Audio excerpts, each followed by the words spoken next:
ஓம் சாய்ராம், ஜெய் சாய்ராம். எல்லாரும் நல்லா இருக்கணும். எல்லாருக்கும் நல்லதே நடக்கணும். அன்பு குழந்தையே, சரியாக இப்போது இந்த இரவு பொழுதுல இந்த சாயப்பா உன் கண்களில் பட்டதின் காரணமே உன்னுடைய எல்லா இன்னல்களையும் இந்த இரவோட தீர்த்து வச்சுட்டு நாளைக்கு விடியலை உனக்கான மகிழ்ச்சியான விடியலாக மாற்றி கொடுப்பதற்காக தான். எப்பவுமே நீ ஆசைப்பட்டு வேண்டி கேட்பதெல்லாம் கிடைக்குமோ கிடைக்காதோன்னு என்கிட்ட சந்தேகப்பட்டுக்கிட்டே கேட்காத. என்கிட்ட ஒரு விஷயத்த கேட்டுட்டீன்னா அது நிச்சயமாக உனக்கு கிடைச்சே தீரும். அப்படிதான் உன்னுடைய எல்லா வேண்டுதல்களையும் நிறைவேற்றி கொடுத்து உனக்கான வாழ்க்கையை சந்தோஷமாக மாற்றி தர்றதுக்காக உன் சாயப்பா உன்னை தேடி வந்திருக்கேன். உன் பொருளாதாரத்திலையும் வாழ்க்கை முன்னேற்றத்திலும் கொஞ்சம் பின்தங்கி இருக்கிறதுன்னு உண்மைதான். ஆனால் அதுக்காக நீ வருத்தப்பட்டினா எல்லாம் சரியாயிடுமா என்ன? காலம் எவ்வளவு சூழ்ச்சி செஞ்சு உன்னை எந்த அளவுக்கு பின்னோக்கி தள்ளினாலும் உன் தலைவிதியும் கர்ம வினையும் ஒன்றா சேர்ந்துக்கிட்டு உன்னை ஆட்டி படைச்சாலும் அத்தனை விஷயங்களிலிருந்தும் உன்னை காப்பாற்றி எப்படியாவது உன்னை நல்ல நிலைமைக்கு உயர்த்தி உன் பொருளாதாரத்தை முன்னெடுத்து கொண்டு போக வேண்டியது இந்த சாயப்பா என்னுடைய பொறுப்பு. உன்னையும் உன் குடும்பத்தையும் நான் நல்லா பார்த்துக்கிறேன். நீ எதை நினச்சும் கண் கலங்காதே என் செல்லமே. உனக்கும் உன் குடும்பத்துக்கும் அடுத்த தலைமுறைக்குமே சேர்த்து நன்மை கிடைக்கும் வகையில் எல்லா விஷயங்களையும் நல்லபடியாக செஞ்சு கொடுக்க உன் சாயப்பா நான் இருக்கும்போது நீ எதுக்காகவும் வருத்தப்படாத.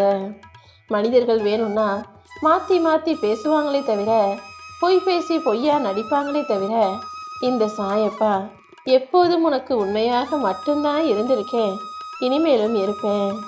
சில பேர் கோபப்படும் போது மனசில் இருக்க எல்லாத்தையும் சொல்லிட்டு அப்புறம் நான் தெரியாமல் சொல்லிட்டேன், கோபத்தில் சொல்லிட்டேன்னு உங்ககிட்ட வந்து சொல்லுவாங்க. அப்படி சொல்பவர்களை ஒருபோதும் நம்பாதே. ஏன்னா அவங்க மனசில் ரொம்ப நாளாக உள்ளேயே வச்சுருந்ததை கோபப்படும் போது அவங்களையும் மீறி வெளியே துப்பிட்டாங்கன்னு தான் நான் சொல்லுவேன். கோபத்தில் ஒவ்வொரு மனிதன் பேசக்கூடிய வார்த்தைகளும் அவனுக்குள்ளேயே புதைஞ்சு கிடந்த ஆழமான ரகசியமான வார்த்தைகள் தான். அதை எப்படி உன்னை நோக்கி சொல்வதுன்னு காத்துக்கிட்டு இருந்த அவங்களுக்கு கோபம் வரும்போது அது அத்தனையும் வெளியே உன்னை சுற்றி வீசிட்டாங்கன்றதை புரிஞ்சுக்கோ. இப்போது உன்னுடைய எதிரிகளுக்கும் உன் மேலே கோபப்படுறவங்களுக்கும் உன்னை பற்றின எப்படிப்பட்ட எண்ணம் இருக்குதுன்னு தெரிஞ்சிடுச்சு இல்லையா? அவங்க இப்படிதான்னு தெரிஞ்ச பிறகு இனிமே அவர்களை போய் பார்க்கணும், அவங்கள தேடி போகணும்னு நினைக்காத.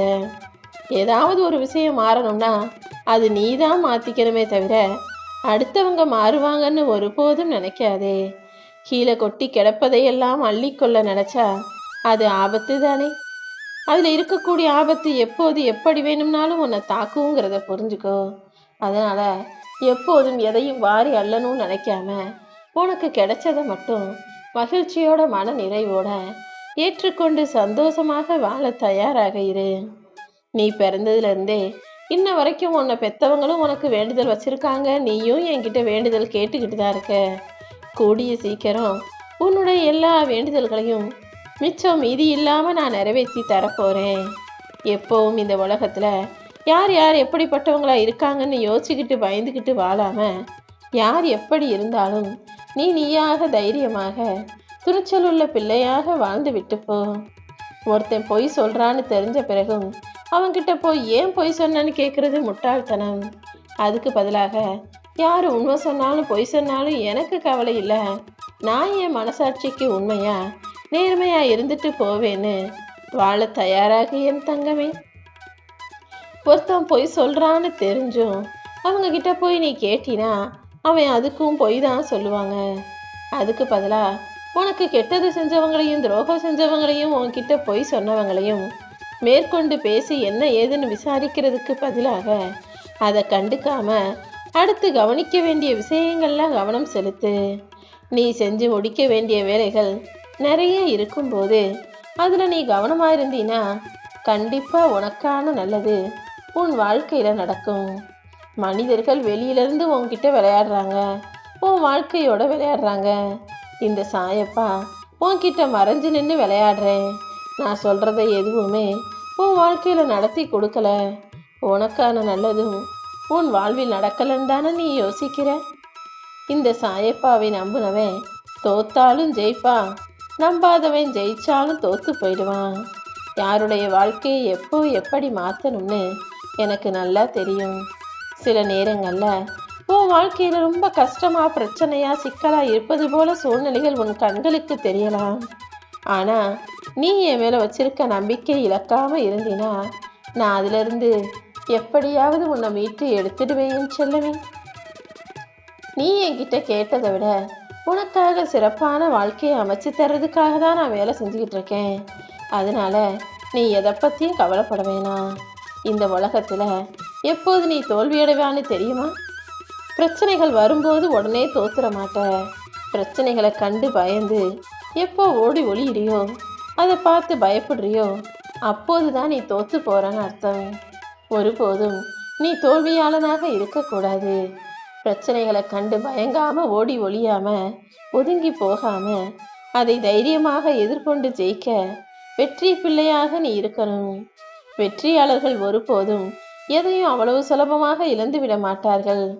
நீயும் உன் வாழ்க்கையில எதையும் விட்டு விடாம துடிப்போடும் புத்துணர்ச்சியோடும் உன்னுடைய உழைப்பை கொடுத்துக்கிட்டே இரு.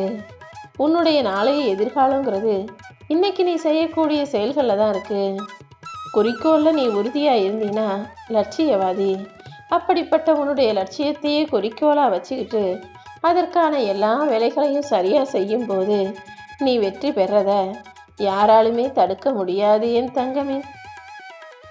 உன் வாழ்க்கையில எவ்வளவு சோதனைகள் வந்தாலும் என்ன பிரச்சனைகள் வந்தாலும் நீ அடக்கத்தோடும் பணிவோடும் பொறுமையோடும் முக்கியமா இறைபக்தியோடும் இருந்துட்டீனா எல்லாமே சரியாகிவிடும். எப்பவுமே பல கஷ்டங்களையும் அனுபவங்களையும் பெற்ற மனிதன்தான் பக்குவப்பட்டவனா மரியாதைக்கு உரிய விதத்துல பொறுமையானவனா மாறிடுறான். நீயும் இப்போ பொறுமையான பிள்ளையாக எல்லார்கிட்டையும் மரியாதையாக நடந்து கொள்ளக்கூடிய பிள்ளையாக இரு.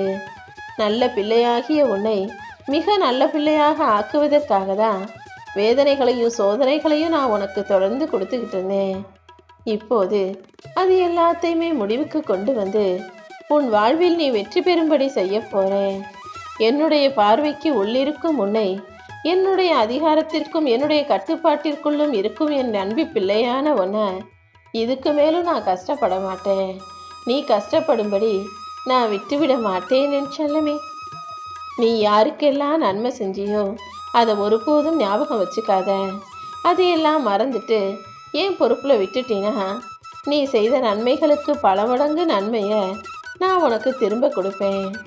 அதே நேரத்தில் நீ இன்னொன்று ஞாபகம் வச்சுக்கணும், யாருக்கும் தீமை செய்யக்கூடாதுங்கிறதையும். ஏன்னா நன்மையும் செஞ்சுட்டு தீமையும் செஞ்சினா அந்த தீமைக்கான பாவம் புண்ணியத்தை எல்லாம் அழிச்சிடும். அதனால எந்த விதத்திலும் யாருக்கும் தீமையோ துரோகமோ செய்யாம நல்லதையும் நன்மைகளையும் மட்டும் செய்யக்கூடிய பிள்ளைகளாயிரு.